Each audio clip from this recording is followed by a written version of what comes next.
Okay, வந்துட்டாங்க. Start பண்ணுவோம். இதில் ஆரம்ப மீதிகள் பற்றி தான் கழிச்சுக்கிட்டு இருக்கோம்.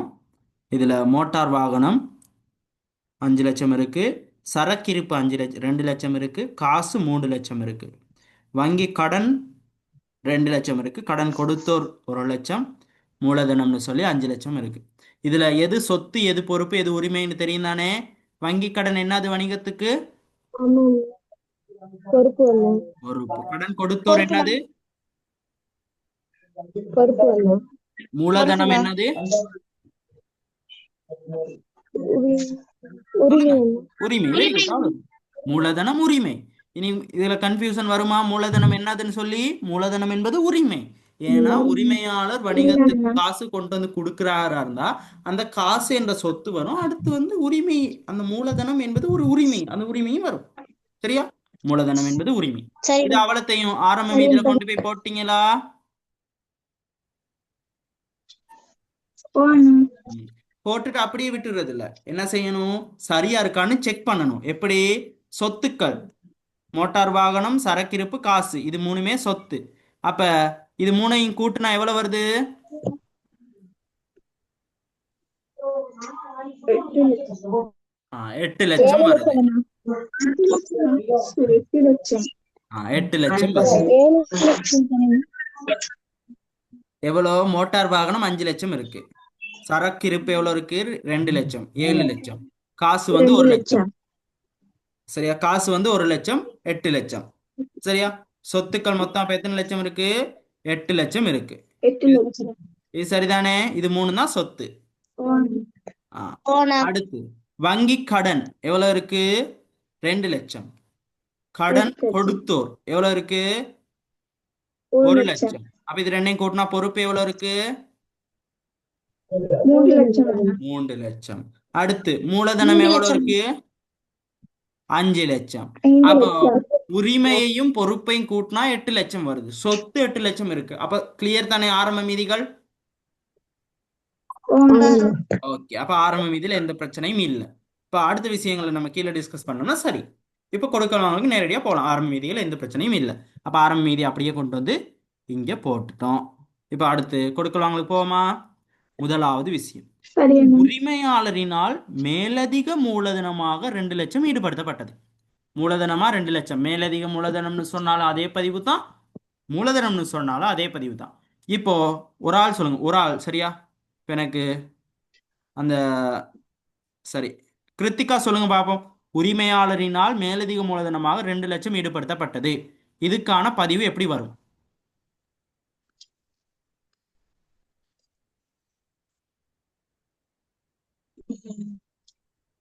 ஏன் எப்படி வரும்? அதுக்கான காரணத்தோட சொல்லணும். அண்ணா விளங்கலண்ணா. ஓகே. இப்போ உரிமையாளர் 2 லட்சம் மேலதிக மூலதனம் ஈடுபடுத்தினார். இதுக்கான அண்ணா கணக்கீடு. நீங்க ஓகே, மத்தவங்களுக்கு கேக்குதா? ஓ அண்ணா கேக்குது. ஓகே. உரிமையாளர் 2 லட்சம் மூலதனமாக ஈடுபடுத்தினார். இதுக்கான பதிவு எப்படி வரும்? ஓகே, யார் சரி ஒரு ஆள் சொல்லுங்க. காசுக்குள்ள அண்ணா, காசுல உரிமை 2 லட்சம் அதிகரிக்கும்னா உரிமையிலேயே 2 லட்சம் அதிகரிக்கும்னா ஆ, உரிமையாளர் வந்து 2 லட்சம் காசு போடுறதுனால அந்த 2 லட்சம் அவருக்கு சொந்தமானதுனால அது உரிமையாளர்லயும் 2 லட்சம் பதியப்படும்னா. Okay, very good. இப்போ எப்படி? காசு அப்படின்ற 2 லட்சம் வணிகத்துக்கு வந்து சேரும். அப்ப காசு என்ற சொத்து 2 லட்சத்தால் அதிகரிக்கும். ரெண்டாவது என்ன நடக்கும்? அந்த காசு உரிமையாளருக்கு சொந்தமானது. அப்போ வணிகத்துல உரிமையாளருக்கு சொந்தமான பகுதி 2 லட்சத்தால் அதிகரிக்கும். அதனால உரிமையாண்மை 2 லட்சம் அதிகரிக்கும். கிளியரா? மேலதிக மூலதனம் எப்படி பதிவு செய்யறதுன்னு சொல்லி. ஓ அண்ணா. ஓகே. அடுத்து போண்ணா. இரண்டாவது கொடுக்கல் வாங்கல். வட்டி 2000 உள்ளடங்கலார். ரொம்ப தெளிவா கவனிச்சுக்கணும். சரியா? ரொம்ப முக்கியமான இந்த கணக்குலயே இந்த கொடுக்கல் வாங்கல் தான் அடிப்படை. புதுசா நம்ம படிக்க போறோம். சரியா? ரொம்ப நல்லா கவனிச்சுக்கணும். 3 பேருக்கு தெளிவா கேக்குது தானே?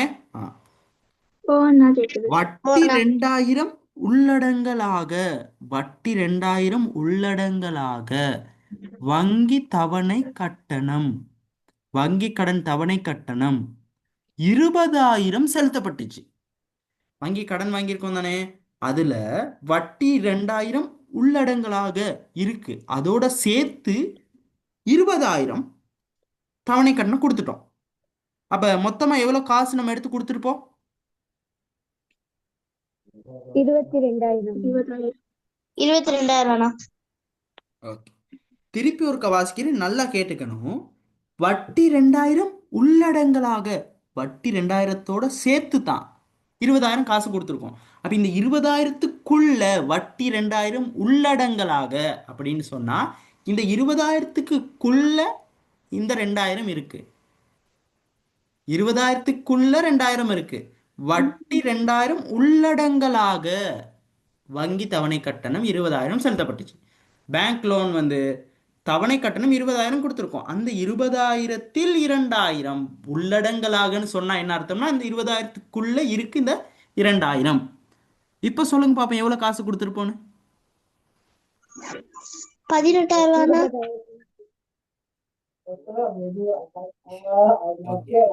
நல்லா கவனிச்சுக்கணும், சரியா? திருப்பி ஒரு இதை எக்ஸ்பிளைன் பண்ணிட்டு சொல்றேன். வட்டி 2000 தோட சேர்த்து மொத்தமா 20,000 காசு கொடுத்தோம். நம்ம கொடுத்த காசு வந்து அப்ப 20,000 கையில இருந்து 20,000 எடுத்து கொடுத்துருக்கோம். இந்த 20,000த்துக்குள்ள இருக்கிறதுல 2000 வந்து வட்டியாம். அதான் 2000 வட்டி உள்ளடங்கலாக, வட்டி 2000 உள்ளடங்கலாக வங்கி கடன் தவணை கட்டணம் எவ்வளோ 20,000 செலுத்தப்பட்டுச்சு. அப்ப இந்த உள்ளடங்கலான்னு சொல்லும்போது நம்ம கையில இருந்து வெளியே போன காசு வந்து 20,000. கிளியரா? நம்ம கையில இருந்து போன காசு 20,000ன்றது கிளியரா? ஓகே, இந்த 20,000த்துல வட்டி 2000னா கடன் எவ்வளவு கட்டியிருக்கோம்? 18,000. 18,000 தான் கடன் கட்டியிருக்கோம். இப்போ ஒரு விஷயம் நல்லா தெரிஞ்சுக்கணும். வங்கி கடன் வட்டின்னு சொல்றது வணிகத்திற்கு ஒரு செலவு. வங்கி கடன் வட்டி என்பது வணிகத்திற்கு ஒரு செலவு. வங்கி கடன் வட்டி என்பது வணிகத்துக்கு என்னது? இப்ப புக் இருக்கு தானே, இதுக்கு பக்கத்துல நோட் பண்ணிக்கங்க, சரியா? வங்கி கடன் வட்டி என்பது வணிகத்துக்கு செலவு. ஏன் வங்கி கடன் வட்டி என்பது செலவுனா, சரியா, பேங்க் கடன் வாங்கிட்டு திருப்பி கொடுத்தா அது செலவு இல்லை அப்படின்னு சொல்லி படிச்சு சொல்லி கொடுத்தேன், ஞாபகம் இருக்கு தானே? கடன் வாங்கிட்டு திருப்பி கொடுத்தா அது செலவு இல்லைன்னு சொல்லி நிறைய தடவை சொன்னேன். இப்போ ஆனா வங்கி கடன் வட்டியை செலவுன்னு சொல்றேன். அது பேங்குக்கு திருப்பி கட்டுறது. ஏன்னா எதுக்காக வட்டி செலுத்துறோம்? வட்டி என்பது நம்ம வாங்கின கடனை விட எக்ஸ்ட்ரா காசு கொடுக்குறோம், அதானே வட்டி? வாங்கின கடனை விட எக்ஸ்ட்ரா காசு கொடுக்கறது தானே வட்டி. இந்த எக்ஸ்ட்ரா கொடுக்கறனால தான் இது வந்து செலவு. ஏன் எக்ஸ்ட்ரா கொடுக்கறோம்னா நம்ம வாங்கின கடனை, அந்த பணத்தை யூஸ் பண்ணணும் தானே, பயன்படுத்தணும் தானே. அவங்கள பணத்தை நம்ம பயன்படுத்தினதுனால கொடுக்கறது தான் வட்டி. அதாவது வாங்கின கடனை விட எக்ஸ்ட்ரா கொடுக்கறதுனால தான் வட்டி ஒரு செலவு, சரியா? அப்ப வங்கி கடன் வட்டி என்பது வணிகத்திற்கான ஒரு செலவு அப்படின்றது கிளியரா?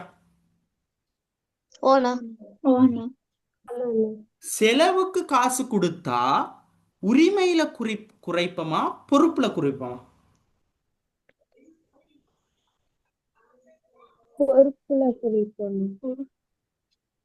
செலவுக்கு காசு கொடுத்தா, அதாவது செலவுனால லாபம் என்ன நடக்கும்? அப்ப லாபம் குறைஞ்சா என்ன குறையும்? உரிமை குறையுமா பொறுப்பு குறையுமா? உரிமை குறையும், சரியா? அப்போ இந்த வங்கி கடன் வட்டி 2000 உள்ளடங்கலாக வங்கி தவணை கட்டணம் 20,000 செலுத்தப்படும் போது எவ்வளவு செலவு ஏற்பட்டுச்சு நமக்கு? 2,000 தான் செலவு, அந்த வட்டி தான் செலவு. அப்ப 2,000 செலவு நம்ம உரிமையில பதியணுமா பொறுப்புல பதியணுமா? உரிமையில தான் பதியணும், உரிமையில தான் பதியணும். அப்போ இந்த 2,000 என்பது வணிகத்திற்கு ஒரு செலவு. அந்த செலவு வந்து லாபத்தை குறைக்கும். லாபம் குறைஞ்சா உரிமையாளருக்கு சேர வேண்டிய பகுதி குறையும். அப்போ இந்த 2000 கொண்டு போயிட்டு உரிமையில குறைப்போம். கிளியரா? கிளியர்ண்ணா. ஓகே.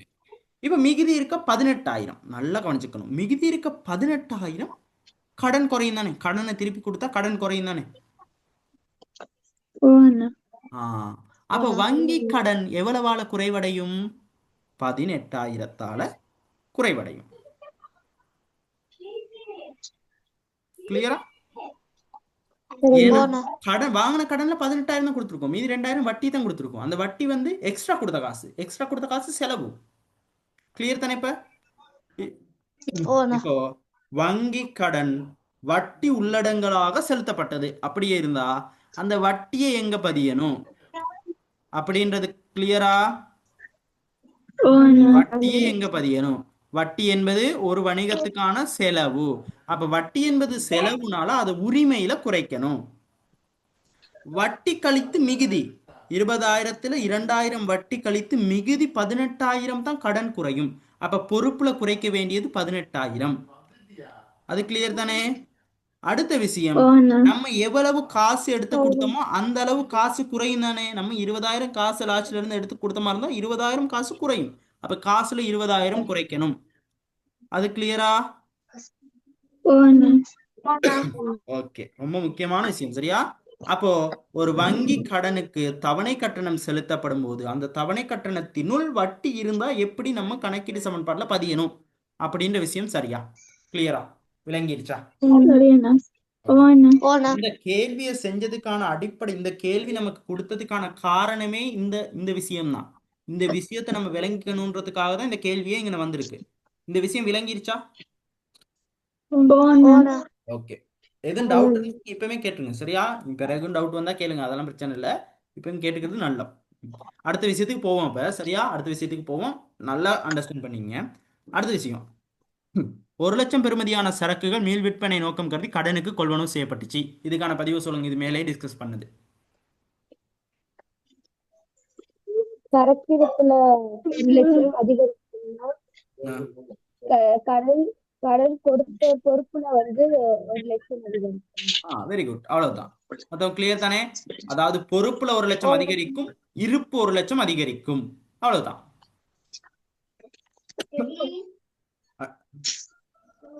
எதுவும் டவுட்டா? கடன் கொடுத்தோருக்கு 50,000 செலுத்தப்பட்டுச்சு. கடன் கொடுத்தவங்களுக்கு 50,000 திருப்பி செலுத்துறோம். அதாவது இருப்புக்களை கடனுக்கு கொடுத்தவங்களுக்கு. இதுக்கான பதிவு சொல்லுங்க. காசுல 50,000 கடன் கொடுத்த பொறுப்புல 50,000. அவ்வளவுதான். அடுத்து 2,00,000 பெறுமதியான உரிமையாளருக்கு சொந்தமான மோட்டார் சைக்கிள் வணிக தேவைக்கு வழங்கப்பட்டது.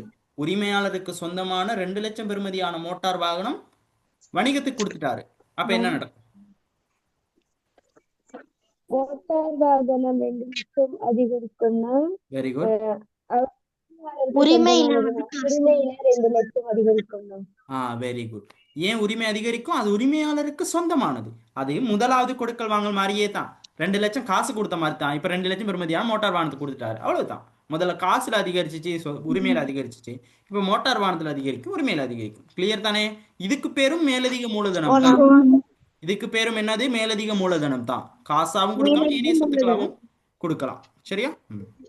அடுத்த கொடுக்கல் வாங்கல், 1,00,000 பெறுமதியான சரக்குகள் 1,50,000 கடனுக்கு விற்பனை செய்யப்பட்டது. இது தெரிஞ்சதுதான். சொல்லுங்க.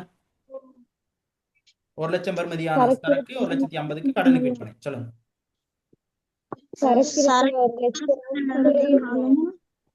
கடன் பட்டோர்ல வந்து 1,50,000 அதிகரிக்கும்னா அந்த 50,000 வந்து உரிமையாளருக்கு சொந்தமானதுனால அந்த 50,000 உரிமையில பதிவுபடும். Very good. அவ்வளவுதான். கிளியர். இப்போ 1,00,000 பெறுமதியான சரக்கை தான் நம்ம வித்திருக்கோம். அப்போ 1,00,000 சரக்கு குறையும். எவ்வளவுக்கு வித்தோம்? 1,50,000க்கு. அப்ப கடன் பட்ட 1,50,000 வரும். 1,00,000 பெறுமதியான 1,50,000க்கு வித்த 50,000 லாபம். அந்த லாபம் வந்து உரிமையாளருக்கு சேர வேண்டியது. அப்ப உரிமையாளருக்கு சாரத்துக்காக அது வந்து உரிமையில 50,000 அதிகரிக்கும். டவுட் இருக்கா அதுல? கிளியர் தானே? ஓகே. காப்புறுதி கட்டணம் 10,000 செலுத்தப்பட்டது. காப்புறுதி என்பது வணிகத்துக்கு என்னது?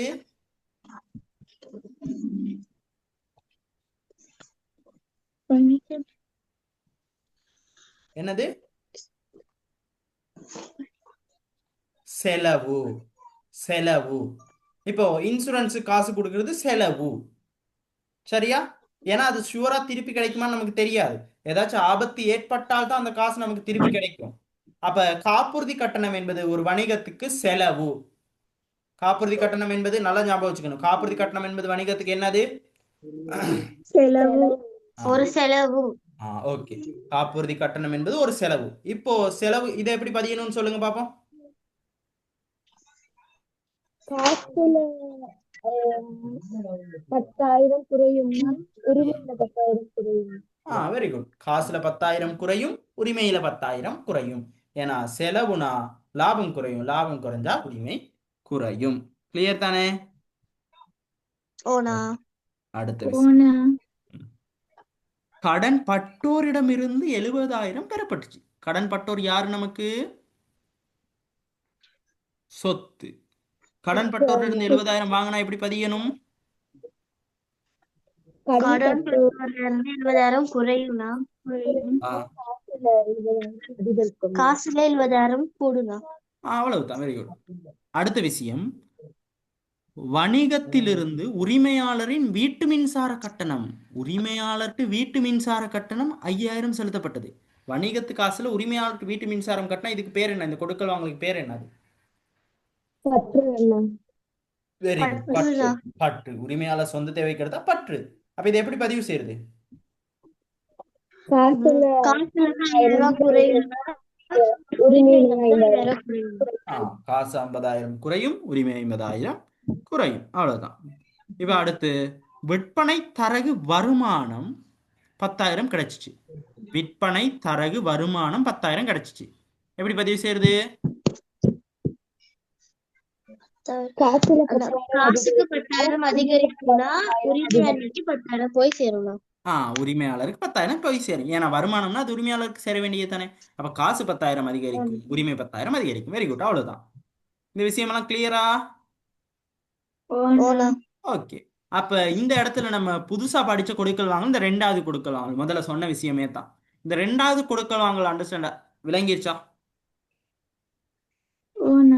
ஓகே. இந்த கேள்வி ஓகேயா? இதுல இந்த கேள்வியில் டவுட் இருக்கா? செஞ்சிட்டீங்களா? கூட்டி சமப்படுத்துங்க பாப்போம். சமனா வந்திருக்கான்னு பாப்போம். கூட்டி சமப்படுத்துங்க. இப்போ கிளாஸ் முடிஞ்சு போடணும். 3 பேரும் போட்டிருக்கணும் குரூப்ல இந்த 2 கேள்வியையும். சரியா? ஆ. இப்போ ஏன்னா செய்யாம நம்ம வேலை இல்லை. இப்போ நம்ம என்னதான் கவனிச்சுக்கிட்டு இருந்தாலும் கணக்கு செய்யாட்டி நம்மளுக்கு மார்க்ஸே வராது, கட்டாயம் வராது. கூட்டி போடுங்க.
சரியா? கூட்டியாச்சா? ம். எவ்வளவு வந்திருக்கு? சமனா வருதா? சொத்துக்களை கூட்டி பருப்புக்கள் எல்லாம்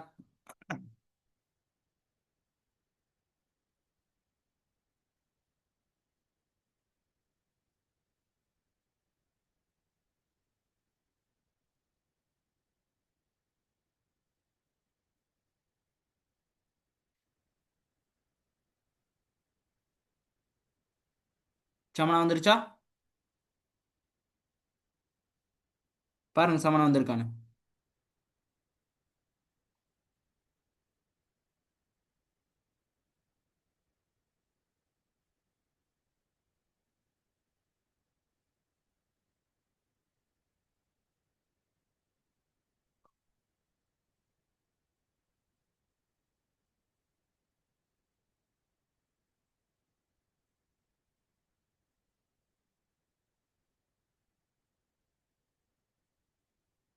சரியா? சமனா வந்துருச்சா?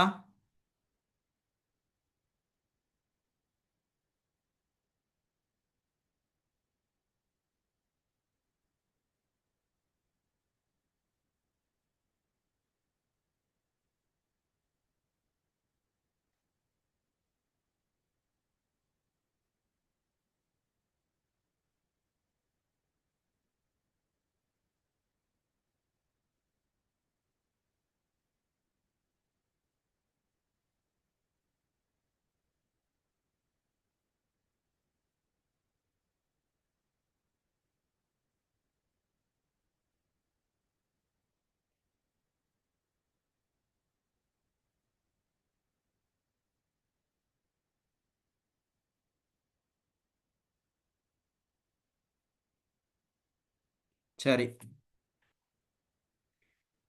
அடுத்த கேள்விக்கு போவோம். இப்போ நம்ம அடுத்த கேள்விக்கு போறதுக்கு முதல்ல இதுக்கப்புறம் இவ்வளவு நேரம் நம்ம டிஸ்கஸ் பண்ணதெல்லாம் எப்படி கேள்விகள்னா நமக்கு கேக்குது தானே?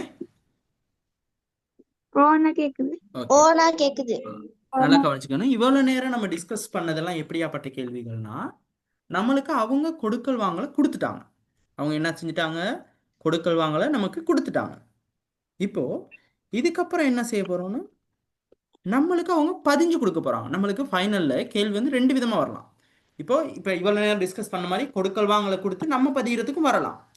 அல்லது இல்லாட்டி அவங்க பதிஞ்சு கொடுப்பாங்க. எப்படி? சொத்துல அதிகரிச்சு உரிமையிலையும் அதிகரிச்சிருக்காங்க, காசுல அதிகரிச்சு உரிமையிலையும் அதிகரிச்சிட்டாங்க. அப்படி அதிகரிச்சா நம்ம அதுக்கான கொடுக்கல் வாங்கலை எழுதணும். மூலதனமாக 1,00,000 இடப்பட்டது, இல்லாட்டி வருமானம் 1,00,000 பெறப்பட்டது, தரகு வருமானம் 10,000 பெறப்பட்டது அப்படின்னு. அடுத்து வந்து சொத்துலையும் குறைச்சி காசுலையும் குறைச்சி உரிமையிலையும் குறைச்சிட்டாங்க, அப்ப செலவுக்கு காசு கொடுத்துருக்காங்க. காசுலையும் குறைச்சி கடன் கொடுத்தோர்லையும் குறைச்சிட்டாங்க, அப்ப கடன் கொடுத்தோருக்கு காசு கொடுத்துருக்காங்க. அடுத்து இருப்புல குறைச்சி காசுல கூட்டி உரிமையில கூட்டியிருக்காங்க. அப்ப என்னது? இருப்புக்களை காசுக்கு விற்பனை செஞ்சிருக்கோம் லாபத்தோட. அப்ப இந்த மாதிரி அடுத்து எப்படி செய்ய போறோம்னா அங்க இருக்க கொடுக்கல் வாங்கல்களை பார்த்து நம்ம அந்த கொடுக்கல் வாங்கலை விவரிக்க போறோம். என்ன செய்ய போறோம்? அங்க இருக்க கொடுக்கல் வாங்கல்களை பார்த்து நம்ம என்ன செய்ய போறோம்? அந்த கொடுக்கல் வாங்கல்களை விவரிக்க போறோம். கிளியரா? இப்ப நம்ம என்ன செய்ய போறோம்ன்றது கிளியரா? அடுத்து ஓனா ஓகே, இப்போ அடுத்து அங்க கொடுத்திருக்க உதாரண கேள்வியை பார்ப்போமா? சரி அண்ணா. ஆரம்பத்துல முதலாவது நல்லா கவனிச்சுக்கணும், சரியா? ரொம்ப முக்கியமான விஷயம். இதுல நிறைய பேர் பிழை விடுவாங்க. நம்ம பிழை விடக்கூடாட்டி, நம்ம பிழை விடாம இருக்கணும்னா என்ன செய்யணும்? நம்ம ரொம்ப ஃபோக்கஸ் பண்ணணும் இந்த விஷயத்துக்கு. எந்த விஷயம் நம்மளுக்கு கஷ்டமோ அதுக்கு ரொம்ப முக்கியத்துவம் கொடுத்தோம்னா தான் நம்ம பிழை விடாம இருக்கலாம். சரியா? இப்போ இந்த கேள்வியில நல்லா கவனிச்சுக்கோங்க. முதலாவது கொடுத்துருக்கதெல்லாம் என்னது? அப்ப இதெல்லாம் என்னது? ஆரம்ப மீதி. Very good. முதலாவது கொடுத்துருக்கதெல்லாம் ஆரம்ப மீதி. அப்ப முதலாவது எப்படி கொடுத்துருக்காங்க? ஜனவரி தானது? ஆமா, ஜனவரி 1ஆம் தேதியில மீதி வந்தது, ஆரம்ப மீதிகள். இப்ப இதெல்லாம் ஆரம்ப மீதி ஐடென்டிஃபை பண்ணிக்கலாம் தானே, தெரிஞ்சுக்கலாம் தானே? ஓனா அதுல எந்த பிரச்சனையும் இல்லை. இரண்டாவது, ஒரு கொடுக்கல் வாங்கல் எப்ப நடந்திருக்குன்னா ஜனவரி 3ஆம் தேதி. ஒரு கொடுக்கல் வாங்கல் நடந்திருக்கு ஜனவரி 3ஆம் தேதி. ஜனவரி 3ஆம் தேதி. எப்படியாப்பட்ட கொடுக்கல் வாங்கலுக்கு நம்ம இப்படி பதிவு செய்வோம் அப்படின்றத நம்ம நல்லா கவனிச்சுக்கணும். சரியா? எப்படிப்பட்ட கொடுக்கல் வாங்கலுக்கு முதலாவதே உங்களுக்கு கொஞ்சம் கன்ஃபியூஸ் ஆகுற மாதிரி ஒரு கேள்வியை தான் கொடுத்துருக்காங்க. சரியா? ஆனா நல்லா கவனிச்சுக்கணும். எப்படியாப்பட்ட கொடுக்கல் வாங்கலுக்கு நம்ம இப்படி கணக்கை பதிவு செய்வோம் அப்படின்றத நல்லா கவனிச்சுக்கணும். ரெண்டாவது, ஜனவரி மாதம் 3ஆம் தேதி ஒரு கொடுக்கல் வாங்கல் நடக்குது. அந்த கொடுக்கல் வாங்கல் காரணமாக சரக்கிருப்பு 2,00,000 அதிகரிக்குது. சரக்கிருப்பு என்ன நடந்திருக்கு? 2,00,000 அதிகரிச்சு. அதிகரிச்சு. காசு 1,00,000 குறைஞ்சிருச்சு. காசு 1,00,000 என்ன அடைஞ்சு? குறைஞ்சிருச்சு. கடன் கொடுத்தோர் 1,00,000 அதிகரிச்சிருச்சு. கடன் கொடுத்தோர் 1,00,000 அதிகரிச்சிருச்சு. கிளியரா? என்ன நடந்திருக்கு? இப்போ இந்த சம்பவத்தை, இந்த கொடுக்கல் வாங்கலை எப்படி பதிவு செஞ்சாங்கன்னு பார்த்து அத ஒரு வாக்கியமா சொல்லுங்க பார்ப்போம். இந்த கொடுக்கல் வாங்கலுக்கு தான் இவங்க இப்படி பதிஞ்சிருக்காங்க அப்படின்னு அது ஒரு வாக்கியமா சொல்லுங்க பார்ப்போம். இங்க இருக்கிறத பார்த்து ஒரு வாக்கியமா தொடுங்க பார்ப்போம் அதை.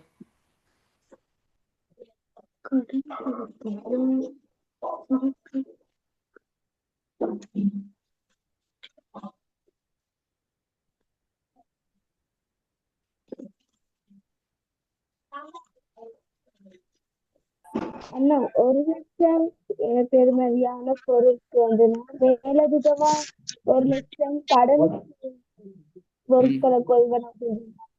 ம் இப்போ அதை நீங்க ஃபுல்லா சொல்லுங்க பாப்போம். அதை ஒரு வாக்கியம் அழகா ஃபுல்லா சொல்லுங்க. நீங்க இப்ப சொல்ல வந்த விஷயம் சரி, அதை சொல்லுங்க பாப்போம் அழகா. 1,00,000 பெறுமதியான பொருட்களுக்கு வந்து மேலதிகமா 1,00,000 காசா கடன் அடிப்படையில் விட்டு பெறப்பட்டிருந்ததா? உங்களுக்கு விஷயம் விளங்கிருச்சு. நீங்க அதை சொல்ல தமிழ்ல தான் எனக்கு பிரச்சனை, சரியா?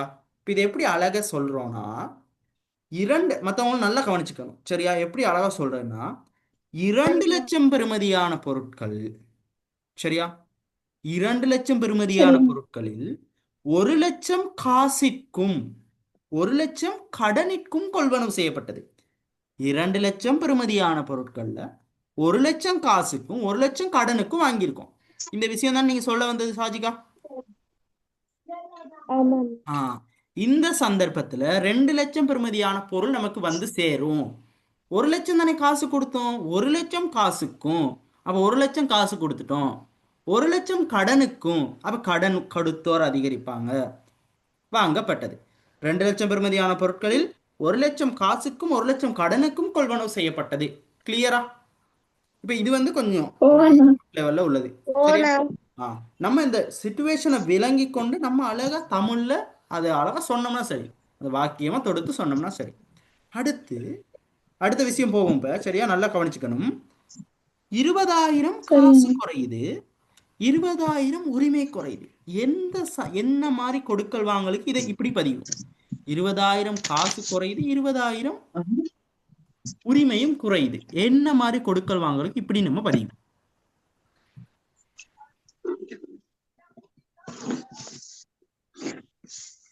சொல்லுங்க.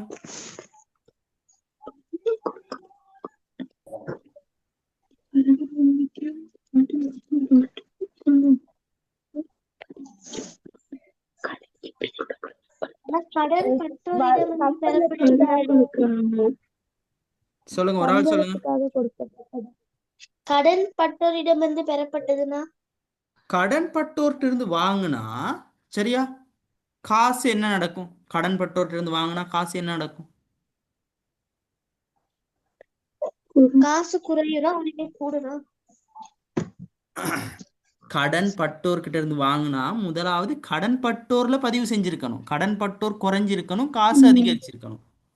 கடன் பட்டோர்கிட்ட இருந்து வாங்கினா அதுதான் நடந்திருக்கணும். சாஜிகா, சரி சாஜிகா இருங்க. மேல மத்த தங்கச்சி, நீங்க சொன்ன பதில் சொல்லுங்க பாப்போம். ஏதோ ஆன்சர் இருக்கா?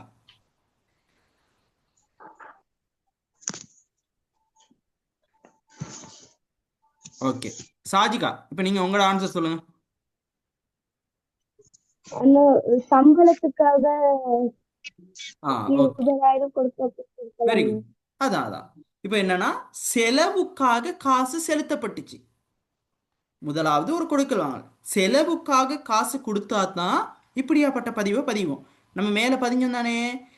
இதை வந்து எதுக்காக பதிஞ்சோம்? எங்க 10,000 ஒன்று பதிஞ்சோமே. ஓகே, இந்தா இருக்கு.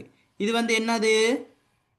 இந்த 10,000 காசுலையும் குறைஞ்சிச்சு, உரிமையிலையும் குறைஞ்சிச்சு. இது வந்து என்னது? இந்த 10,000 காப்புறுதி கட்டணம் 10,000 செலுத்தப்பட்டது. இது வந்து ஒரு செலவுக்கு காசு கொடுத்தது தானே இப்படி பதிஞ்சோம். அப்ப இங்கேயும் அதே விஷயத்தை தானே பதிஞ்சிருக்காங்க. ஒரு செலவுக்கு காசு கொடுத்தது தானே. கிருத்திகா நல்லா விளங்கணும், சரியா? ஒரு செலவுக்கு காசு கொடுத்துருக்காங்க. அல்லது இல்லாட்டி இது இன்னொரு விதமாகவும் சொல்லலாம். செலவுக்கு காசு கொடுத்தா இப்படி பதிவோம், இல்லாட்டி வேற எதுக்காக இப்படி பதிவோம்?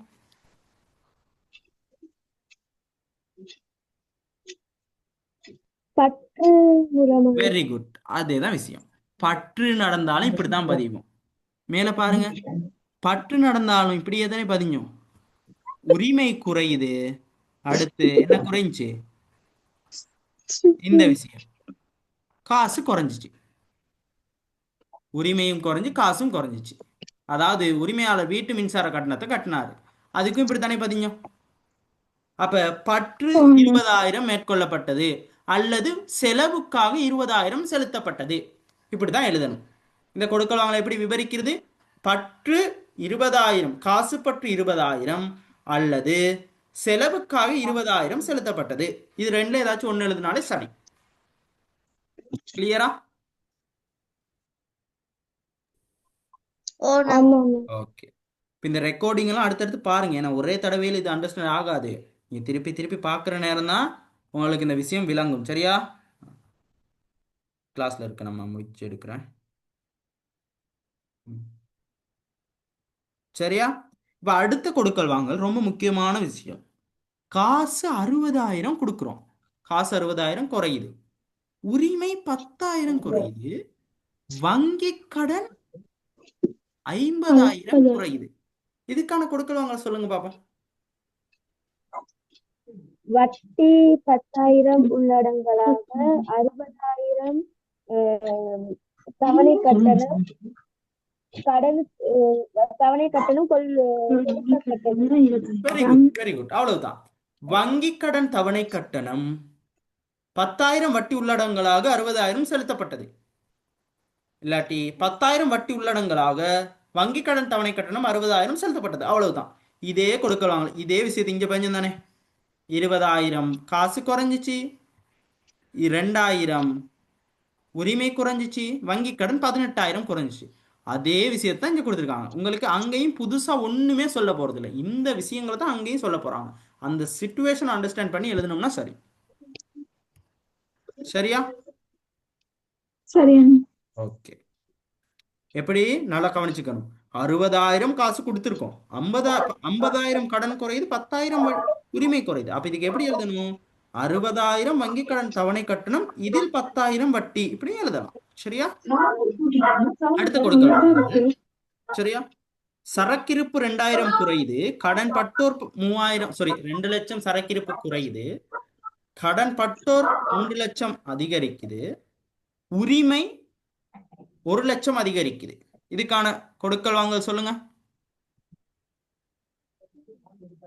2 லட்சம் பெறுமதியான பொருள் ஒன்று 3 லட்சம் கடன் விற்பனை செய்யப்பட்டது. Very good. அவ்வளவுதான், அவ்வளவுதான். 2 லட்சம் பெறுமதியான பொருட்தொகுதி ஒன்று, பொருள் ஒன்றுல பொருட்தொகுதி ஒன்று, அதாவது அது எப்படி சொல்லலாம், அழகா சொல்லலாம், பொருட்தொகுதி ஒன்று, பொருட்கள் நிறைய, பொருட்தொகுதி ஒன்று 3 லட்சத்திற்கு விற்பனை செய்யப்பட்டது. அப்போ 1 லட்சம் லாபம். அப்போ 1 லட்சம் 2 லட்சம் சரக்கிருப்பு குறையும், கடன் பட்டோர் 3 லட்சம் அதிகரிக்கும், உரிமையாளருக்கு சேர வேண்டிய லாபம் 1 லட்சமா இருக்கும். கிளியர் தானே? அடுத்த விஷயம், 3 லட்சம் காசு அதிகரிக்குது, உரிமை 3 லட்சம் அதிகரிக்குது. சொல்லுங்க பாப்போம்.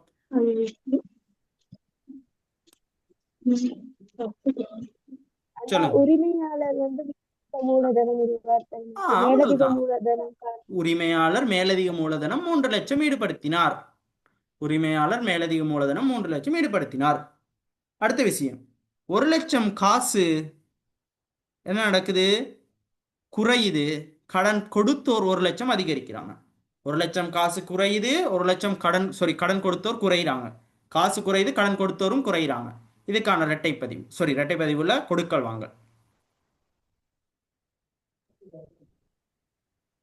கடன் கொடுத்தோருக்கு 1 லட்சம் கொடுக்கப்பட்டது. கடன் கொடுத்தோருக்கு 1 லட்சம் செலுத்தப்பட்டது. கிருத்திகா, விளங்குது தானே விஷயம்? கடன் கொடுத்தோருக்கு 1 லட்சம் செலுத்தப்பட்டது. ஓகே. மத்த தங்கச்சி விளங்குது தானே? உங்களோட பேர் என்ன சொன்னீங்க?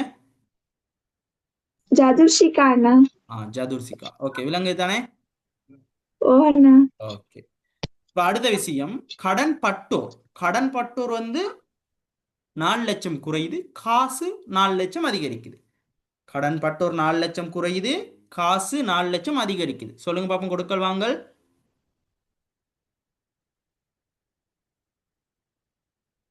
சொல்லுங்க.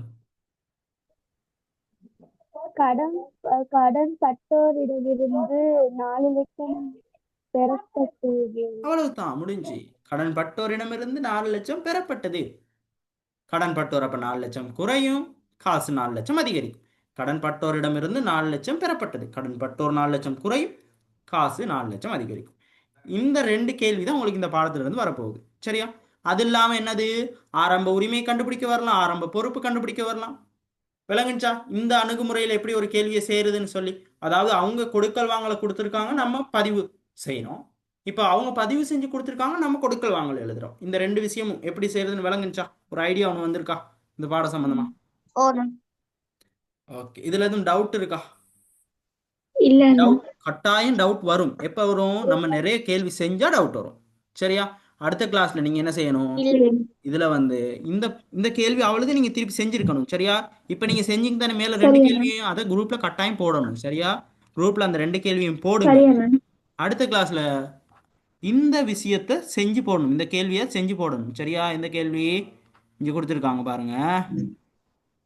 இங்க கொடுக்கல் வாங்கலை கொடுத்து பதிவு செய்யறதுக்கு பதிவு செஞ்சு கொடுத்துருக்காங்க தானே, கொடுக்கல் வாங்கலை எழுதணும். அவங்க பதிவு செஞ்சிருக்காங்க, நம்ம கொடுக்கல் சரி வாங்கலை அண்ணா. எழுதணும். செயற்பாடு 1ன்னு போட்டு அழகா செஞ்சு அனுப்பணும் கட்டாயம். சரியா? இரண்டாவது, சரி அண்ணா. இங்க ஒரு குறிப்பு ஒன்று சொல்லியிருக்காங்க. பதிவு செய் அந்த கொடுக்கல் வாங்கல் எழுத முதல்ல குறிப்பு சொல்லியிருக்காங்க. இம்மாதத்தில் உரிமையாளருக்கு எவ்வித பற்றும் மேற்கொள்ளப்படவில்லை. அப்ப நம்ம பற்று அல்லது செலவுன்னு கொடுக்கல் வாங்கல் சொல்லுவோம் தானே, பற்றே இல்லை. அப்ப பற்றுன்னு சொல்றதெல்லாம் என்னது, செலவு மாதிரி தான் நம்ம பதிவு செய்யணும். மேற்கட்டிய கணக்கீடு சமன்பாட்டின் சமன்பாடு தக்க விளைவுகளுக்குரிய கொடுக்கல் வாங்கல்கள் எழுது. மேற்கூறிய அந்த கணக்கீடு சமன்பாட்டுக்குரிய கொடுக்கல் வாங்கலை எழுதணுமா. அடுத்து செயற்பாடு 2ல என்ன சொல்லியிருக்காங்கன்னா, ஒரு கணக்கீடு சமன்பாடு கொடுக்கல் வாங்கல்களை கொடுத்துருக்காங்க, நம்ம பதிவு செய்யணும். செயற்பாடு 3 நம்ம செய்யறதுக்கு இன்னும் படிக்கலை, நம்ம செய்யலாம். அது நம்ம அடுத்த கிளாஸ்ல அந்த விஷயத்தை புதுசாக ஃப்ரெஷ்ஷாக படிப்போம். அது என்னது, உரிமையாண்மை கண்டுபிடிக்கிறது எப்படி, உரிமையாண்மை மாற்றமடைகிற சந்தர்ப்பம் என்னது, அந்த விஷயங்கள் 5.4. ஆனால் ஆல்மோஸ்ட் இந்த பாடம் முடிஞ்சு இதோட. சரியா? அது அடுத்து சின்ன ஒரு விஷயம், அது சிம்பிளாக படிக்கலாம். சரியா? அப்ப நீங்க அடுத்து என்ன செய்யணும், சரி அண்ணா. கட்டாயம் நிறைய கேள்விகள் செய்யணும். இப்போ கொமர்ஸ்ல வந்து ஒரு பாடம் முடிஞ்சுன்னா அது பாடம் முடிஞ்சுன்னு அர்த்தம் இல்லை. இது வந்து அந்த 3 பாடம் வரைக்கும் நோட்ஸ் தான். அதுல எப்படியும் கேட்டாலும் நம்ம அதை மாத்தி மாத்தி எழுதுறது தான். இங்க வந்து எப்படி வேணாலும் அவங்க கொடுக்கலாம் கணக்கை. நீங்க என்ன செய்யணும், புதுசா நிறைய கணக்கு செஞ்சிருக்கணும். அவங்க வந்து ஏற்கனவே நடந்த கணக்குகளை அப்படியே கொடுத்த கணக்குகளை கொடுக்க போறது இல்லை. எந்த ஒரு பேப்பர் எடுத்தாலும் புதுசா ஒரு விஷயம் இருக்கும். அந்த விஷயத்தை அண்டர்ஸ்டாண்ட் பண்ணி செய்யணுமா இருந்தா பழைய விஷயம் எல்லாத்துலயும் கிளியரா இருந்தா தான் நம்ம செய்யலாம். சரியா? அப்ப என்ன செய்யணும், நிறைய கேள்வி எடுத்து செய்யணும். சரியா? சரி அண்ணா. ஓகே, அப்போ இதோட முடிப்போம். டைம் முடிய போகுது, இன்னும் ஒரு 1 மினிட் மாதிரி தான் இருக்கு. டவுட் எதுவும் இருந்தால் கட்டாயம் எடுத்து வைங்க, நிறைய கேள்வி எடுத்து செய்யுங்க. இன்னைக்கு செஞ்ச விஷயங்களை குரூப்பில் போடுங்க, இதில் உள்ள செயற்பாடுகளை செய்யுங்க. அடுத்த கிளாஸில் 5.4 டிஸ்கஸ் பண்ணிவிட்டு வேறு கேள்விகள் எடுத்து டிஸ்கஸ் பண்ணுவோம். அதுக்கு அடுத்த கிளாஸில் நம்ம புது பாடத்துக்கு போகலாம். சரியா? சரி அண்ணா. சரிண்ணா. அப்போ முடிப்போம் இன்றைக்கு. Good night. சரி அண்ணா. சரிண்ணா. தேங்க்யூண்ணா. குட் நைட் அண்ணா. Good night. நைட்ண்ணா.